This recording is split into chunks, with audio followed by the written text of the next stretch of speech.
ఎంతటి వారికైనా విష్ణుమాయ నుంచి తప్పించుకోవడం సాధ్యం కాదు. ఆ మాయ ఎప్పుడు ఎలా ఏ రూపంలో ఆవరిస్తుందో ఎవరూ కనుగొనలేరు. నారద మహర్షి సైతం విష్ణుమాయని కనుగొనడం అసాధ్యం కాదని ఒకమారు అహంకరించి విష్ణుమాయ ముందు చిత్తబోయి దాని నుంచి విముక్తి పొంది భక్తితో ప్రతిష్ఠించిన దైవమే భావనారాయణ స్వామి ఆలయం. ఆ స్వామి కొలువుదీరిన మరో ప్రసిద్ధ పురాణం ఆలయం తూర్పుగోదావరి జిల్లాలోని సర్పవరంలోని విరాజిల్లుతోంది. భక్తితో స్మరించిన భక్తులకు కోరికలు తీర్చే క్షేత్రంగా ఉన్న సర్పవరం భావనారాయణ స్వామి ఆలయాన్ని స్మార్ట్ 9 టీవీ ప్రత్యేక కార్యక్రమంలో దర్శించుకుందాం.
లోకంలో 108 నారాయణ క్షేత్రాలను దర్శించుకుంటే ఎంతటి పుణ్యం వస్తుందో ఈ సర్పవరంలో వేంచేసి ఉన్న ఈ శ్రీ భావనారాయణ స్వామి వారి క్షేత్రాన్ని దర్శించుకుంటే కూడా అంతకంటే ఎక్కువ పుణ్యం వస్తుందని అర్చకులు తెలిపారు.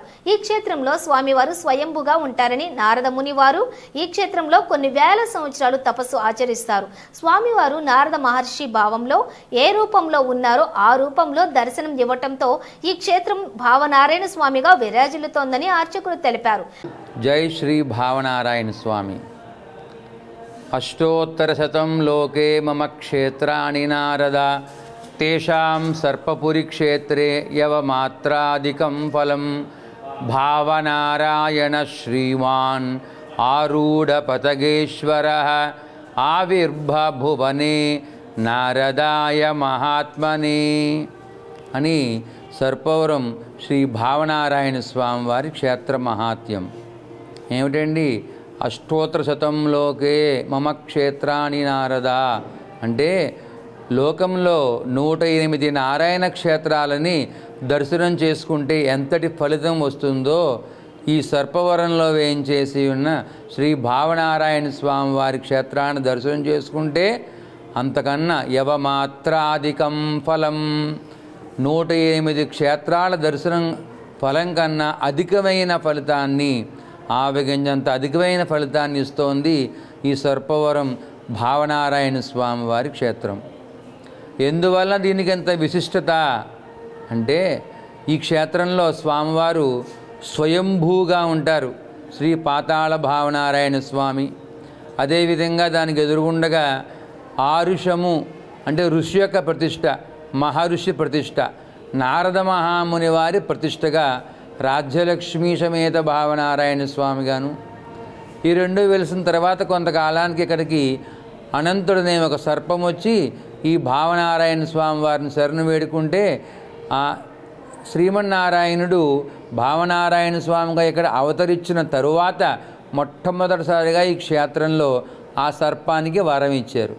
ఈ క్షేత్రంలో మొట్టమొదటి సర్పం వరం పొందింది కాబట్టి ఈ క్షేత్రానికి సర్పవరం అనే పేరు వచ్చింది. ఆ కృతజ్ఞతగా అనంతుడు అనే సర్పము ఈ క్షేత్రంలో మూడవదైన మూల భావనారాయణ స్వామి వారిని ప్రతిష్టాపన చేశారు. ఈ క్షేత్రంలో 3 విధాలుగా స్వామి విరాజిల్లుతూ ఉన్నారు. మొట్టమొదటిది స్వయంభూ శ్రీ పాతాళ భావనారాయణ స్వామి. రెండవది ఆరుషము అంటే ఋషి యొక్క ప్రతిష్ట శ్రీ రాజ్యలక్ష్మి సమేత భావనారాయణ స్వామి. మూడవది అనంతుడు అనే సర్పం చేత ప్రతిష్ఠించబడినది శ్రీ మూల భావనారాయణ స్వామి. ఈ ముగ్గురుగా వేయించేసి ఈ 3 భావనారాయణ స్వామి వారిని దర్శనం చేసుకుంటే విశేషమైన ఫలము మనకు లభిస్తుందని చెప్పేసి క్షేత్రం మహాత్యం తెలియబరుస్తోంది. ఈ క్షేత్రంలో శ్రీమన్నారాయణుడికి భావనారాయణ స్వామి అని పేరు ఎందువల్ల వచ్చింది అంటే నారద మహాముని వారు ఈ క్షేత్రంలో కొన్ని వేల సంవత్సరములు తపస్సు ఆచరిస్తారు. అలా తపస్సు చేసిన తర్వాత మహావిష్ణువు ఆయన తపస్సుకు మెచ్చుకుని దర్శనమిచ్చారు. ఎలాంటి దర్శనం? నారద మహాముని వారు తపస్సు చేస్తూ ఉన్నప్పుడు ఆయన యొక్క భావంలో ఏ రూపంగా అయితే ఉన్నారో స్వామి ఆ భావ రూపంగా స్వామి ఇక్కడ సాక్షాత్కరించారు. నారద మహాముని యొక్క భావరూపంగా దర్శనమిచ్చారు కాబట్టి భావనారాయణ స్వామిగా స్వామి ఇక్కడ విరాజిల్లారు. ఏమిటి నారద మహాముని యొక్క భావరూపము అంటే గరుడ వాహనం మీద కూర్చుని ఉన్న మహావిష్ణువు నారద మహాముని యొక్క భావరూపం. నారద మహాముని అంటే విశిష్టమైన స్వామి, జగత్తుకే ఆయన ఆచార్యులు లాంటి ఆయన. అలాంటి నారద భగవానుడి యొక్క భావనలో ఉత్కృష్టమైన భావన ఉంది. అంటే విశేషించి మంచి అధికమైన ఫలితాన్ని ఇచ్చే భావన ఏదయ్యా అంటే గరుడ వాహనం మీద కూర్చుని ఉన్న మహావిష్ణువు. పురాణంలో చెప్తారు గరుడ వాహనం మీద మహావిష్ణువు అధిరోహించి ఉండగా మనం దర్శనం చేసుకుంటే ఈ తనువు సుఖంగా ఆనందంగా అనుభవించిన తదనంతరం విష్ణు సాయుధ్యాన్ని శ్రీవైకుంఠాన్ని పొందుతారని చెప్పేసి పద్మపురాణం సెలవిచ్చింది. అలా పద్మపురాణం చెప్పింది. అలాగే దాని ప్రకారం మన పెద్ద పెద్ద క్షేత్రాలు తిరుమల, శ్రీరంగం వంటి క్షేత్రాల్లో స్వామివారిని ఉత్సవమూర్తుల్ని ఆ గరుడ వాహనం మీద అధిరోహింపజేసి దర్శనం చేసుకుంటారు. కానీ మన ఈ క్షేత్రంలో మూలమూర్తి అంటే శిలామూర్తియే గరుడ వాహనం మీద వేయించేసి ఉంటారు. అది ఈ క్షేత్ర విశిష్టత అన్నమాట. గరుడ వాహనం మీద కూర్చొని ఉన్న మహావిష్ణువు నారద మహాముని యొక్క భావరూపము. అలా భావరూపంగా వెలిసారు స్వామి ఇక్కడ. అందువల్ల భావనారాయణ స్వామిగా ఖ్యాతి చెందారు. 2 సరస్సులు ఉన్నాయన్నమాట. ఏంటి? అసలు నారద మహాముని వారు ఇక్కడ తపస్సు చేశారు అని చెప్పాం. అసలు ఎందుకు తపస్సు చేశారు అంటే విష్ణుమాయను అధిగమించగలను అని చిన్న గర్వోక్తిని ప్రకటిస్తారు ఆయన. ఎక్కడ? బ్రహ్మలోకంలో. సత్యలోకంలో ఒకనాడు ఒక సభ జరుగుతుంది. ఆ సభలో విష్ణుమాయను అధిగమించేవారు ఎవరూ లేరు అని చెప్పేసి ప్రస్తావన చేస్తూ ఉంటే సభలో ఉన్న సప్త ఋషులు, నారదుడు, తుంబుదురు అందరూ దేవతలందరూ కూడా ఉన్న సమక్షంలో నారద మహాముని నేను విష్ణుమాయని అధిగమించగలను అని చెప్పేసి ఆయన గర్వోక్తిని ప్రకటిస్తారు. అలా గర్వం ఎవరికి ఉండకూడదు. అయితే నారద మహాముని వారికి అంతటి విశిష్టమైన శక్తి సామర్థ్యాలు ఉన్నాయి. సర్వకాల సర్వావస్థలయందు హరినామ సంకీర్తన చేస్తారు. బ్రహ్మచారి, త్రిలోక సంచారి అని విశిష్టమైన లక్షణాలు ఉన్నా కూడా గర్వాన్ని ప్రకటించకూడదు.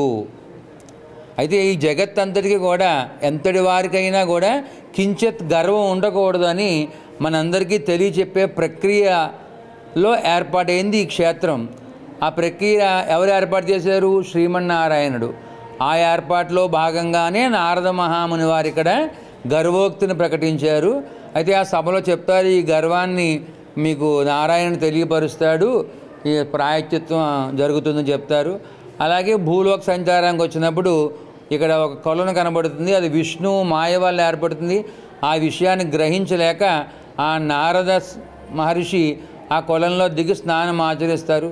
ఆ కొలం చాలా చక్కగా, అందంగా, వైభవంగా ఫల పుష్పాలతో, లతలతో పచ్చగా ఉంటుంది. దాన్ని దిగి స్నానం చేయగానే ఆ నారద రూపం మాయమైపోయి స్త్రీ రూపం వస్తుంది. అదే నారద కుండము, నారద సరస్సు. ఆ తర్వాత కొంతకాలం ఇక్కడ ఒక రాజుని వివాహం చేసుకోవడం, 60 మంది సంతానం కలడం, మళ్ళీ ఆ రాజు రాజ్యం పుత్రులు కోల్పోవడం, శోకమయం, దుఃఖమయం, దుఃఖ సాగరంలో ములగడం నారద స్త్రీ జరుగుతుంది. మళ్ళీ మహావిష్ణువే బ్రాహ్మణ రూపంలో వచ్చి ఇదంతా విష్ణుమాయ, ఈ విష్ణుమాయని తొలగిపోవాలి అంటే, ఈ ఫలం అందాలంటే మీరు విష్ణు స్మరణ చేస్తే ఇవన్నీ తొలగిపోతాయని చెప్తారు.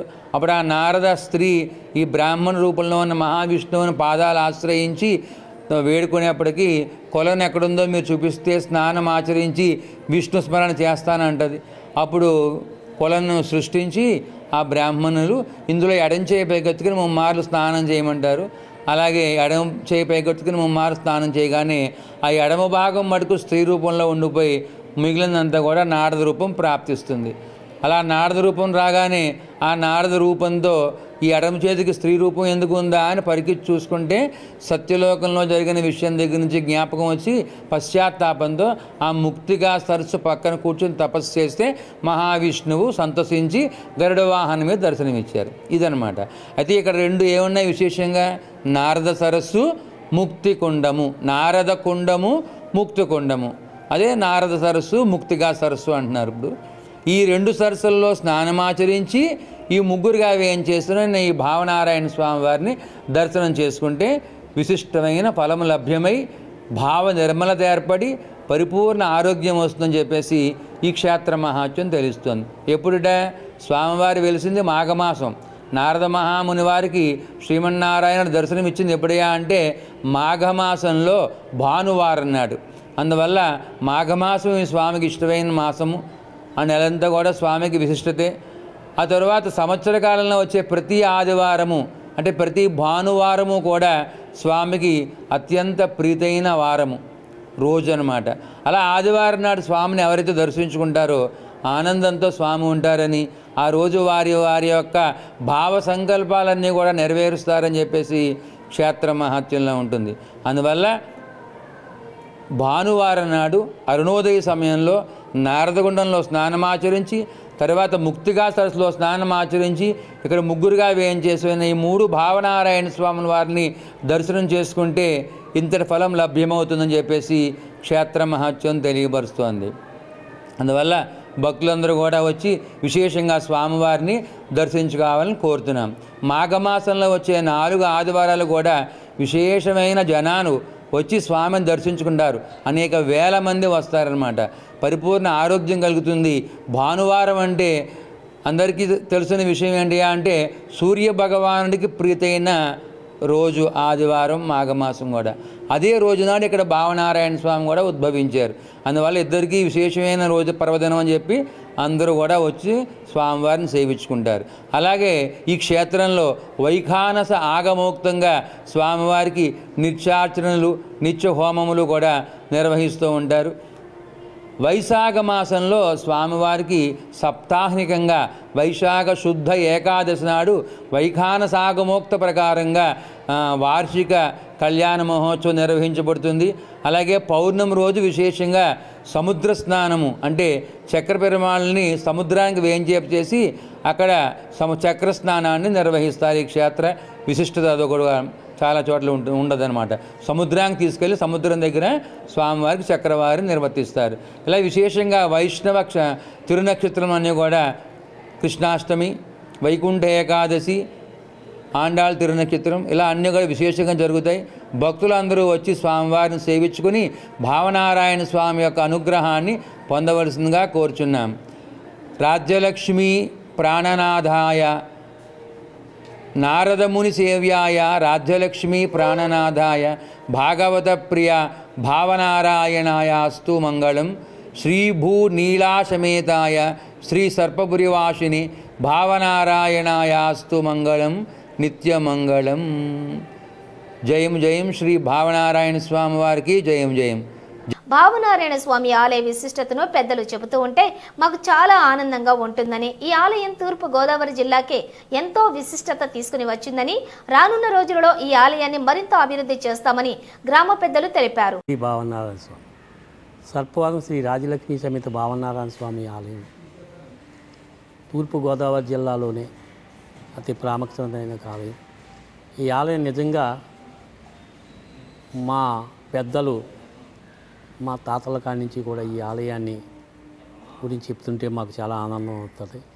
ఎందుకంటే ఈ ఆలయానికి 70-80 కిలోమీటర్ల దూరంలో ఎక్కడా కూడా రాతి కొండలు లేవు. అటువంటిది ఆ పూర్వం కాలాన్ని ఈ యొక్క రాతిని ఎక్కడ తెచ్చారు, ఎలా నిర్మించారు, ఇంత ఆలయాన్ని నిర్మించడానికి యొక్క కారణాలు ఏంటని మేము అందరం అడిగినప్పుడు కూడా ఏమో మనం కాదురా ఇది దేవతలు కట్టారు ఈ నిర్మాణం అంతా, ఈ దేవతల కాలం నుంచి కూడా ఈ ఆలయాన్ని నిర్మించబడింది, ఇదంతా కూడా ఎక్కడి నుంచో వచ్చి కట్టారని చెప్పడం జరుగుతుంది. నిజంగా ఈ ఆలయం మా గ్రామంలో ఉండటం మా పూర్వ జన్మ సుకృతంగా భావిస్తున్నాం. మా పెద్దలు కానీ మేము కానీ అందరూ కూడా సర్పవరాన్ని ఒక పిఠాపురం మహారాజు గారి ఈ ఏరియాకి వచ్చి ఈ ఆలయాన్ని డెవలప్ చేసినప్పుడు లాస్ట్ కాలాన్ని ఈ ఆలయాన్ని దర్శించి ఈ గ్రామంలోనే ఆయన తుది శ్వాస విడాలని ఎన్నోసార్లు ఆయనకి ఎప్పుడైనా నీరసంగా ఉన్నప్పుడు పిఠాపురం నుంచి ఇక్కడికి వచ్చేసేవారట పల్లకి మీద. కానీ ఇక్కడికి వచ్చిన తర్వాత నీరసంగా ఉంటే మళ్ళీ సర్దుకొని మళ్ళీ మామూలు అయిపోయి కూడా అటువంటి ఈ సర్పవరం గ్రామంలో తుది శ్వాస విడాలనేసి ఉన్నటువంటి ఎంతోమంది ఎంతో రకరకాలుగా కథలు చెప్పుకుంటారు. కొంత పెద్ద మనిషి అయితే మాత్రం ఈ ఆలయానికి ఊర్లోంచి వెళ్తే మాకు ఎంతో పుణ్యం కలుగుతుంది అనే భావనలో కూడా ఎంతోమంది చెప్తారు. అటువంటి ఊళ్ళో మేము ఉన్నందుకు చాలా సంతోషం. ఈ ఆలయంలోని వేలాదిగా భక్తులు రావటం జరుగుతుంది. మాఘమాసం కానీ కళ్యాణాల్లో కానీ రోజు కూడా అనేక మంది భక్తులు రావటం జరుగుతుంది. దానికి తగ్గట్టుగానే ఇక్కడ ఆలయ అధికారులు కానీ అర్చకులు కానీ దానికి తగ్గట్టుగానే అన్నీ కూడా ఏర్పాటు చేయడం జరుగుతుంది. సర్పవరం శ్రీ భావనారాయణ స్వామి ఆలయం అంటే తూర్పుగోదావరి జిల్లాలోనే పెద్ద ప్రేమ ఉన్నది ఆలయం ఈ ఆలయం. అటువంటి ఆలయాన్ని సందర్శించడానికి మాఘమాసం 4 ఆదివారాలు కూడా భక్తులచే అన్నదానం నిర్వహించడం జరుగుతుంది. అలాగే ఈ గ్రామంలో ఉన్న ప్రతి ఒక్కరూ కూడా ఈ ఆలయానికి వచ్చి అనేక రకాలుగా సేవలు చేసుకుంటున్నారు. ప్రతి ఒక్కరూ కూడా దీనికి తగ్గట్టుగానే మా గ్రామ పెద్దలు ఎవరైతే ఉన్నారో వాళ్ళందరూ కూడా ఈ ఆలయ యొక్క ఫెస్టివల్ని మంచి ప్రతిగా నిర్వహించడం జరుగుతుంది. ఈ ఆలయానికి వచ్చి మరి ఒక రానున్న రోజుల్లో ఇంకా అభివృద్ధి చేయడానికి మా గ్రామం తరపున మా పెద్దల తరపున రానున్న రోజుల్లో ఈ యొక్క ఆలయాన్ని ఏం చేయాలని కూడా మేమందరూ కూడా అండదండగా ఉంటామని భావిస్తాం. జై శ్రీమన్నారాయణ. పురాతనమైన భావనారాయణ స్వామి ఆలయాన్ని దర్శించుకుంటే చాలా ఆనందంగా ఉంటుందని, ఇక్కడి కట్టడాలు మహా అద్భుతంగా ఉంటాయని భక్తులు తెలిపారు. But unexpectedly we visited this temple. ఇది భావనారాయణ టెంపుల్ అంట. చాలా చాలా బాగున్నది. ఇది స్వయంభూగా వెలిసిన దేవుడు. లోపల 2 దేవుళ్ళు ఉన్నారు. నారాయణమూర్తి స్వయంభూ వెలిసిన నారాయణమూర్తి ఇద్దరున్నారు. దీని స్థల పురాణం అవన్నీ కూడా చాలా బాగుంటుంది వినటానికి. మా కజిన్ చెప్తుంది. నమస్తే అండి. భావనారాయణ స్వామి యొక్క మహత్యం అపూర్వమైనది. నారదుడు మహర్షికి ఆయన దర్శనమిచ్చి నిజస్వరూపంతో గరుత్మంతుడితో కలిసి ఇక్కడ వెలిశారు. నారద మహర్షి కూడా ఒక విగ్రహాన్ని ఊహించుకుని భావించి స్థాపించినటువంటి విగ్రహమే భావనారాయణ స్వామి. ఇది చాలా బాగుంది స్వయంభూ విగ్రహం. శ్రీమన్నారాయణ నమః. తునిపట్నం నుంచి వచ్చాను నేను నా భార్య. సుమారు ఒక 5-6 సంవత్సరాల నుంచి అనుకుంటూ ఇవాళ రావడం జరిగింది. కానీ ఇంత పురాతన ఆలయం ఎంత బాగుంటుంది అని మేము కల్లో కూడా ఊహించలేదు ఎప్పుడూని. ఆలయం చాలా పురాతన అన్నమాట పక్కన పెట్టినా చాలా బాగుంది. మెయింటెనెన్స్ అంటే నాకు పరిశుభ్రత చాలా బాగుంది. ప్రత్యేకంగా పరిశుభ్రత చాలా శుభ్రంగా ఉంది. అలాగే ఇది కొత్తగా ఉంది. బయట వీళ్ళు గోశాలు కానీ అన్నిటికీ విచిత్రమైన విషయం ఏంటంటే ఇక్కడ అన్నదానం బోర్డు చూశాను, ఆశ్చర్యపోయాను. అన్నదానం కూడా ఇక్కడ ఏర్పాటు చేసి ఇక్కడి నుంచి రన్ చేస్తున్నారు అనేది చిన్న విషయం కాదు. మరొకటి ఏంటంటే ఆలయం గ్రేడ్ 1 కార్యనిర్వహణాధికారి ఉంది. గ్రేడ్ 1 కార్యనిర్వహణాధికారి అంటే ఆలయం యొక్క ఇన్కమ్ బట్టి అది నిర్ణయిస్తారు. అది చిన్న విషయం కాదు అది కూడా. అంటే దీన్ని బట్టి ఒక పెద్ద ఆలయానికి వచ్చాము మేము. కాకపోతే ఇంకా చేయవలసినవి చాలా ఉంటాయి, ఎప్పుడూ ఉంటాయి. ఎన్ని చేసినా ఇంకా ఉంటూనే ఉంటాయి.